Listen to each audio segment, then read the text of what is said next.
my name is Mike McNeil. I am the CEO of Fleet Device Management. You also may know me as the creator and benevolent dictator for life of Sails.js, popular Node framework for Node.js, and it's also open source. So great to be back at Postman Galaxy. Wish we could all be together in person, but this is pretty cool. And I'm excited this is my first remote conference. So here we go. So I've been wondering a lot recently about security. There's a lot of things going on in the world right now that make you kind of wonder who's tapping into the wire. And beyond just that, at work, right? We use our work laptops. We log on to work servers. We install stuff on our smartphones, but we don't really know what's being monitored. And we all endeavor to have nothing to hide, I think, or most of us, right? We want to live our lives in such a way where we can be transparent and there's no secrets that we need to keep from the people on our teams and our families. But at the same time, when you start to take a closer look at your servers, for example, if you ever went to university or a similar kind of establishment and you, let's say at the University of Texas, if you ran a sudo command on the servers there, they would send you an email sometimes if you ran a command you shouldn't, and they would say, hey, thanks for trying this out. Thanks for playing around. And maybe don't do that ever again. So ever since that moment in my life, I knew someone was watching servers. I think a lot of folks out there have had similar situations, either at work or at school. But it gets a little closer at home when it's your actual laptop. So a lot of us that work for more established companies will often have a work laptop that we actually get issued by the company. And that laptop, it's pretty well known that you don't do personal things on that, right? But there's still kind of a border. I was doing a contract back in 2019 for Walmart Labs, and I remember I traveled to Portland, and I was in my hotel room, and I only brought my work laptop because you're not going to bring two laptops on the plane, or I didn't want to. And I remember calling my wife, and we kind of queued up our screens and we hit play at the same time, and we watched Inuyasha, the anime series reruns, together, just to spend some time together while I was away.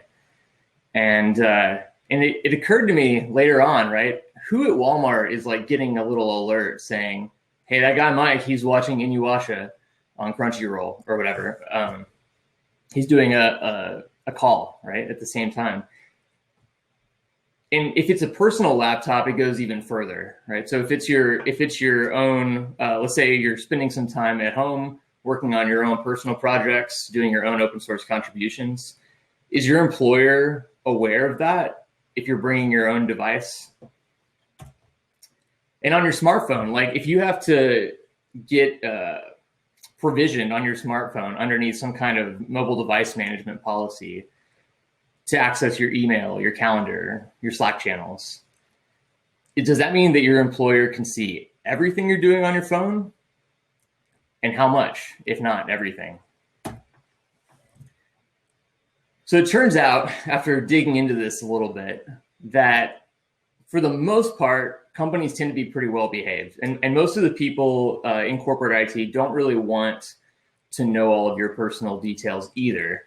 But it's unclear and it varies widely from company to company, from organization to organization. So universally, it seems like companies, they want to know, right, if there's any vulnerable packages that might be installed on your computer, like maybe a bad version of OpenSSL that puts you at risk.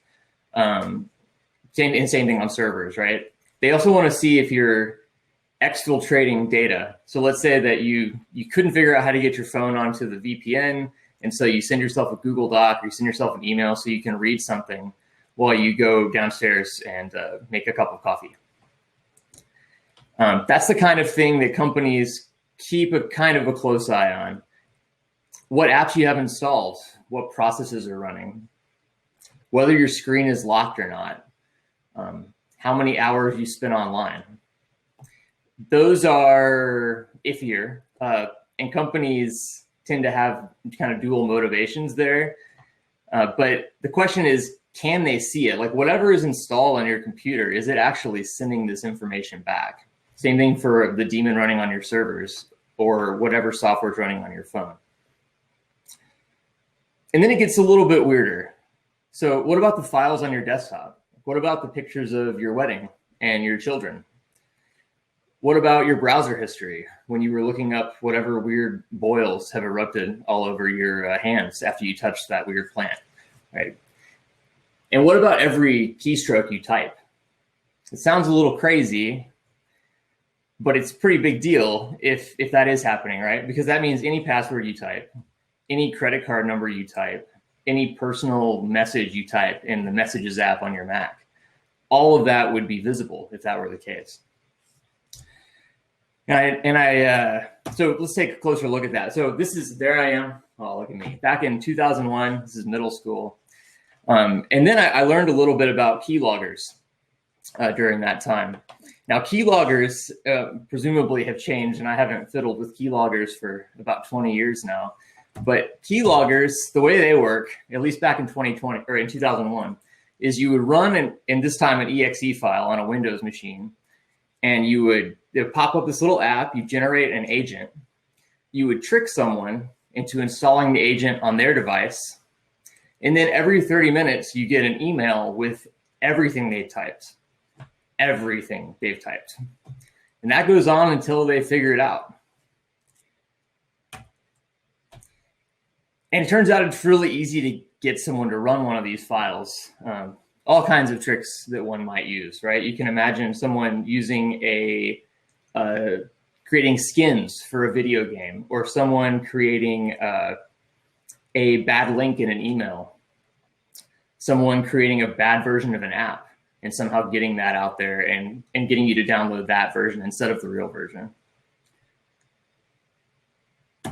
The other thing about this, if you think back to here, is when you're generating these agents in the first place, you're actually running a binary, right? So just the very act of getting involved with any of this kind of software, you start to wonder, did that put me at risk too, right? So the weird thing is that keyloggers are actually really similar in structure and in the way that they're deployed to how most corporate IT departments are monitoring company laptops, servers, and to a lesser degree, smartphones. Not much has changed, right? It's 20 years later. There are still keyloggers out there. We've gotten a little bit better about finding them. But we actually, if probably more than ever before, have this kind of monitoring on our own computers. So if you are, let's say that you're a small company and you do want to get your devices monitored, maybe you need to meet some kind of compliance goal, right? So you'll run your software to generate agents. So if you were doing a keylogger, this is where you run the exe file to create the agent in the first place. That creates a second exe file. You install the agents on all of your servers and employee devices. So maybe you have like Chef or Ansible set up to get it out to the servers, or some other build pipeline. And then maybe you're working with something like Rippling or another service to get this actually installed on the laptops of your employees. Now, you're not there. Corporate IT is not getting an email with everything you typed, thankfully, every 30 minutes. In fact, it's pretty rare for corporate IT to be monitoring every keystroke. And we're not going to get here into whether or not that's a good thing. I think it's a little creepy, right? But the fact of the matter is, whatever this agent is that's installed on your laptop, on your phone, on your servers, it's doing something, and nobody that's actually using those devices is aware of what it can access. And there's not really any way that you can check because these things are proprietary. And so with this black box, you kind of have to stop, especially in the world of corporate IT that we live in now, where everyone is pursuing a zero trust model. Everyone's working from home. You don't want to have weird stuff going on people's devices that you're not familiar with. And yet we have these proprietary agents installed all over our networks that are doing something. And the solution is transparency. So we don't have to have certainty that our employer is not keylogging us, but if they are, we should totally know, right? If our employer can read the files on our desktop and see the pictures of our kids, that's weird, but fine, I guess, as long as we know, as long as everybody is clear about that going on. So how do we get to transparency? We'll start with the agent itself, this agent being the thing like the keylogger. So if we wanted to build an agent from scratch the right way, we would prioritize ubiquity. We want this to be one agent to rule them all across all of the different kinds of devices, Windows, Linux, Mac, all the flavors of server OSs out there, Docker containers, etc. Chrome OS. We would want it to be lightweight, right? We would want to make sure that it's not going to lock up your computer when you turn it on. And if you've worked for a bigger company, you've probably experienced something like this before, where some tool mismatch or who knows, there's no transparency, right? It just freezes up and you're unable to use your computer for a while. Whatever we're going to install, we should make sure that it's lightweight and has very low risk of doing that. And then lastly, we want to make sure that it's open. And the best way to do that is to make it open source. So this fella here, Richard Stallman, famously, he created the GNU project and actually a lot of our favorite tools that you can access on the terminal, stuff like LS and CP, I believe, or in GCC, right? It's the most prominent example, probably because it has GNU in the name. So this guy, he got his start in open source when he wanted to do some hacking of the device drivers for his printers. And he started looking at the software and it was all already compiled and he couldn't access the source code, right? And so he was like, that sucks. I want to be able to fix this. It's broken, it's bad, it's slow. I can't start on my computer, right? So that's why he created GNU. And that is exactly where kind of the situation we're in right now with device management software. Thankfully, this guy here, Zach Wasserman, the CTO of Fleet and my co-founder, a few years back in 2016 when he was at Facebook, created this thing called Osquery with actually a bunch of other great people, but probably most notably this guy here on the left, Mike Arpaia, and then that's Zach, little baby Zach on the right. And what Osquery is it's an open source agent. It's pretty much exactly what we've been talking about. It's lightweight, it's written in Go, it sits on your device, and it returns information about all kinds of things. Your shell history that you've typed into the terminal, the version that you have installed of important packages, the operating system itself, installed Chrome extensions. And what it sends back is going to vary per platform, but whatever it sends back comes back in a standard format, right? So not every table will work on Mac, not every table will work on Windows, but all of that information is standardized, documented, and most importantly, it's open source. So it's lightweight in this case because partially that's been a priority, right? So because it started at Facebook and Facebook has a ton of these devices, right, and hosts that it has to monitor, it needed to be thin, it needed to be performance conscious. And then making it open source was a way to hopefully get some contributions from the community and also make it more pleasant to work with and more visible to everyone in case something breaks and needs to get fixed. And so thankfully, that's what Facebook did, was open source it. And then because of these factors, right, it has actually grown a lot in popularity over the last 5 years. It's gone from being a Facebook internal project to being used widely across the Fortune 1000. And a bunch of MSSPs and smaller companies as well. So that's cool, but like, why is it so great, right? Well, there was a key innovation that that Mike Arpaia and team stumbled across, and it. So if you take a look back, I don't know, in the 1970s, right? And people had a billion kinds of databases that had been set up. They all had proprietary languages. Out comes SQL, and SQL provides a standard way of querying those databases to access important data about your company and about your products, about your people. 50 years later, SQL is still widely adopted, and there's great alternatives actually too, of course, but a lot of people know SQL, and much like JavaScript and a lot of the secret sauce of Node.js, right, is there's already this widespread adoption of SQL. And then what Mike Arpaia and Zach and the team did is they took SQLite, which is a little micro SQL database, and they took it apart, and they took out the query planner and the SQL parser, and then they hooked those up to basically mock tables, right, that are hooked up to device information.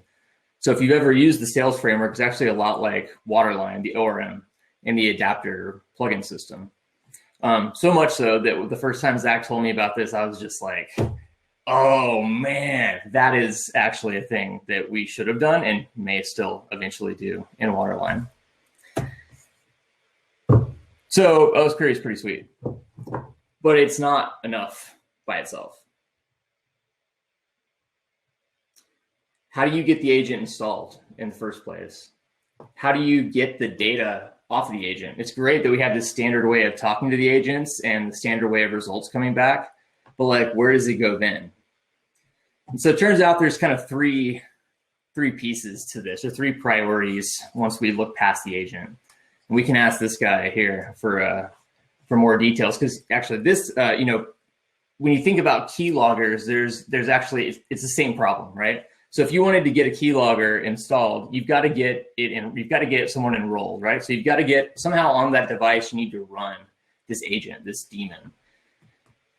You also need to configure it, right? Especially as things change. And in a corporate IT setting, you need to keep it up to date as well, so that it's constantly protected against any new security vulnerabilities that may have been found. And then anytime an employee leaves or an employee joins the company, or a new server gets added or a server gets removed, or there is a new team reshift, right? So maybe a bunch of people move to a different organization within a big giant company.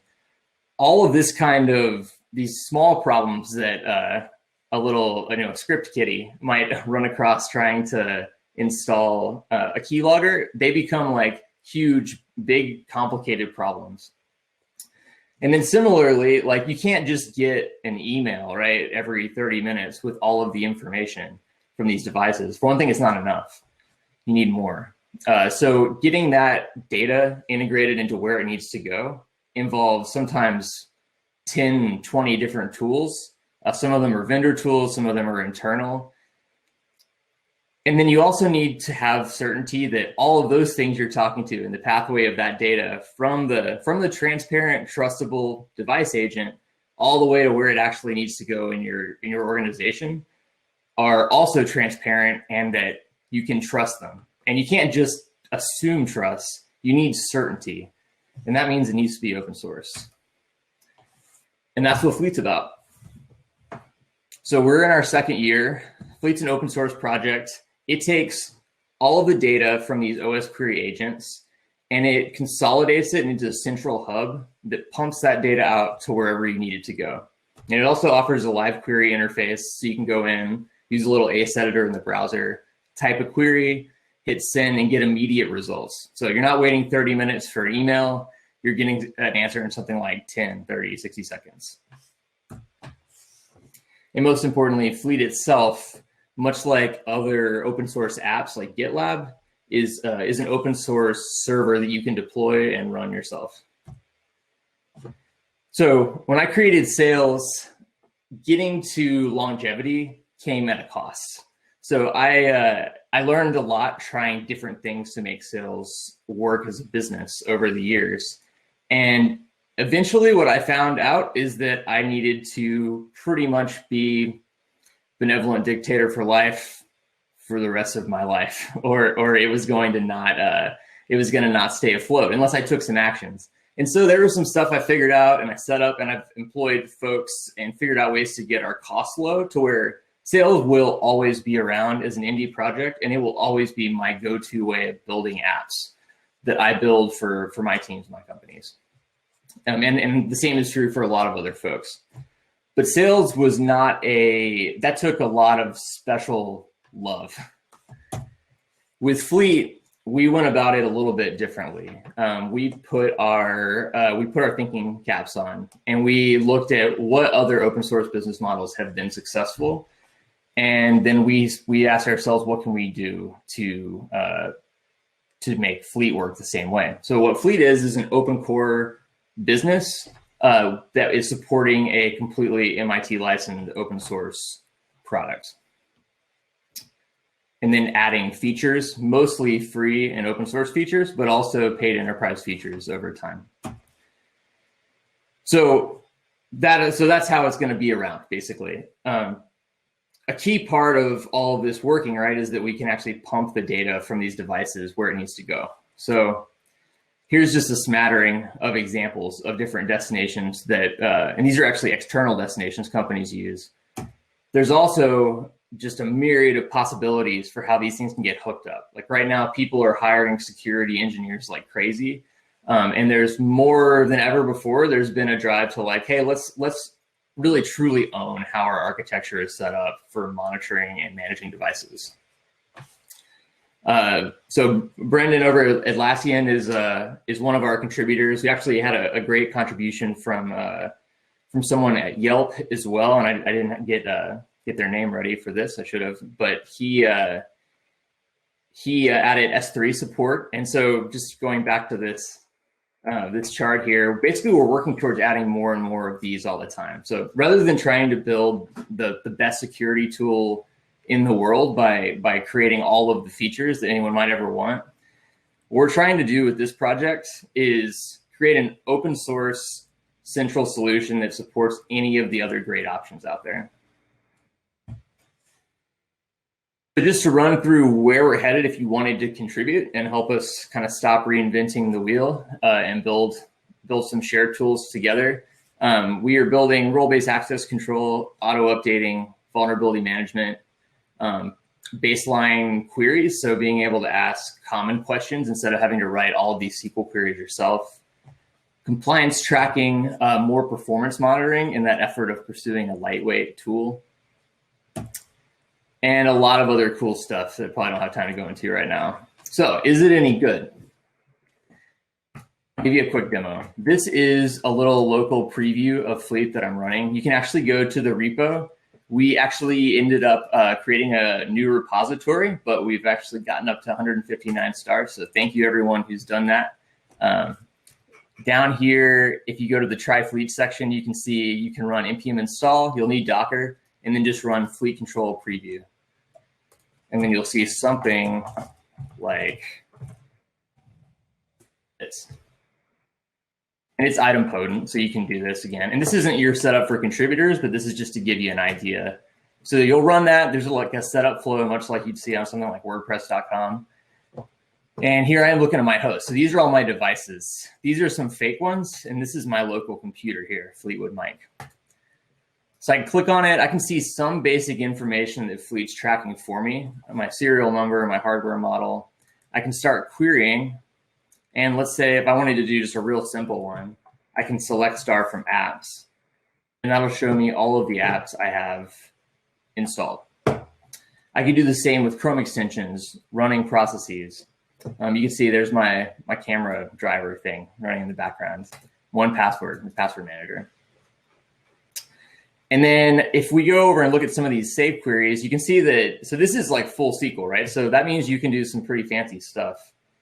If you wanted to get the checksums of all the running processes on the system so that you can monitor any changes that might have occurred due to some kind of malicious actor getting onto your machine, you might write a query like this. And I'll just target just my computer.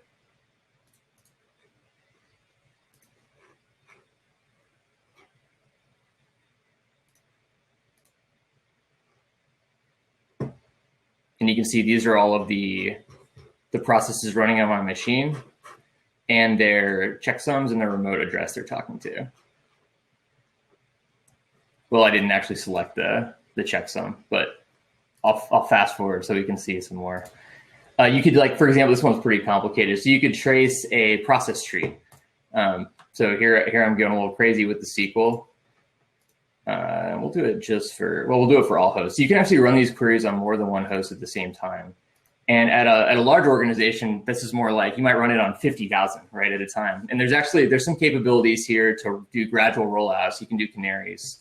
Won't demo that right now, but feel free to pop into Slack and ask. Just head over to fleetdm.com and join the community there on Slack. So one other thing to point out is that Fleet supports scheduled queries. So you can actually hook up query packs, which is an OS query concept. And you can, for example, monitor running processes and their checksums and have that pump out to one of your log destinations. And Fleet also has a command line tool, Fleet Control, which we used a little bit just now to get to the preview, but just about everything you can do in the UI, and our goal is literally everything you can accomplish with the command line tool for Fleet Control. And here, this is actually Postman. I got my Postman team set up. I have just the simplest host just to give you a taste. And you can see that I can also access everything that I can access in the Fleet UI over an API. And this is documented, and a lot of teams that use Fleet today actually use this API to do their own internal, to build their own internal stuff on top of Fleet.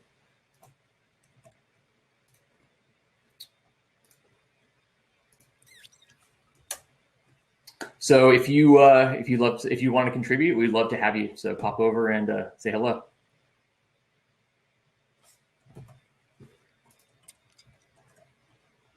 Thanks, Mike. That was awesome. I learned a lot about security right now. Awesome. Thanks. So we do have about 2 minutes left before this session ends, and because they'll auto close in the next 2 minutes before the next session. If you want to answer any questions. Yeah, for sure. I did see someone ask a question in the Slido.